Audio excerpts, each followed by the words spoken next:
use a 22mm socket, remove the lug nuts, take the wheel off. Now remove the wheel.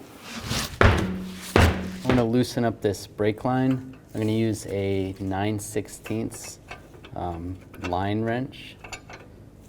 Just line that up.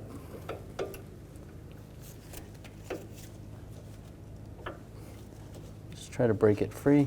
And before I loosen this up too much, then I'm going to take this clip off right here. Take a right angle pick. Just try to get underneath the clip. Just try to slide this up. And then use a straight blade screwdriver and just try to pry it up some more and slide that off. And before you pop this off completely, it's a good idea to check your master cylinder reservoir and make sure there's plenty of brake fluid. You don't want to have all the brake fluid come out while you're doing this.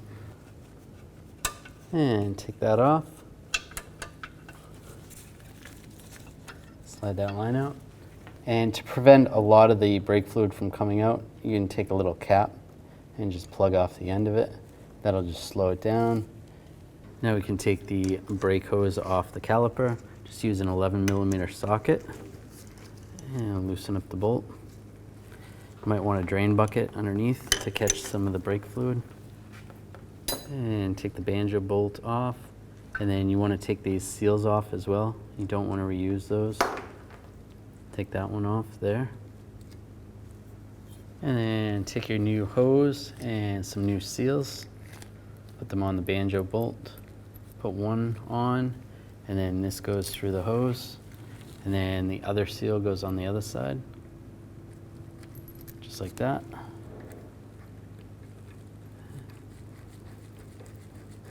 Make sure the hose is facing upwards. And take a torque wrench, and I'm going to torque this to 30 foot-pounds. Now line the hose up and take that clip and get that clip started. And just give it a little tap.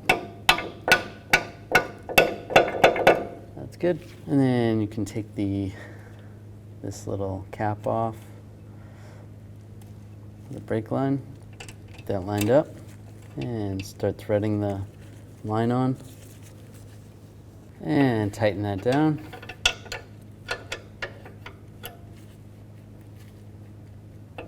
Take a 10mm wrench and open up the bleeder screw, double check your master reservoir, and we're just gonna let this gravity bleed out. Once you get a nice steady stream, you wanna make sure this bleed screw is closed, and then have a partner get in the vehicle and pump the brake pedal.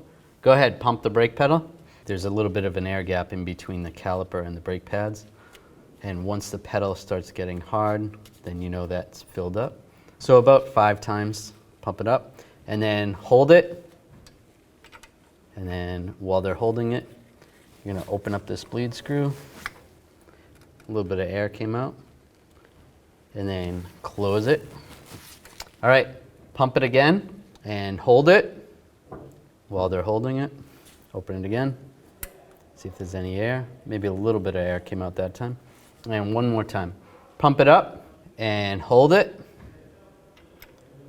And open it up one more time. And no air came out that time, so we're good. Snug that up.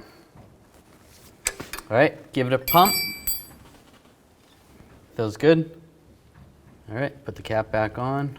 You can clean that up with some brake parts cleaner, and then double check your fluid level and adjust accordingly.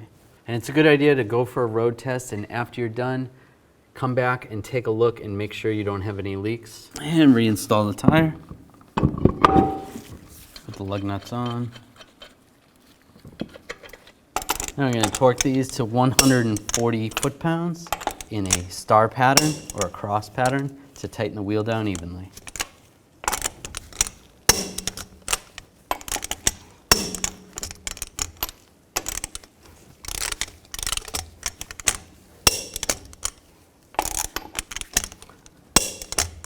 And I'll just go around again, double check.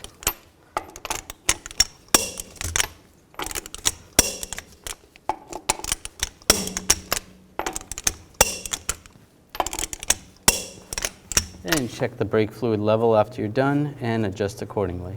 You want to make sure you always maintain fluid in the reservoir while you're doing the procedure.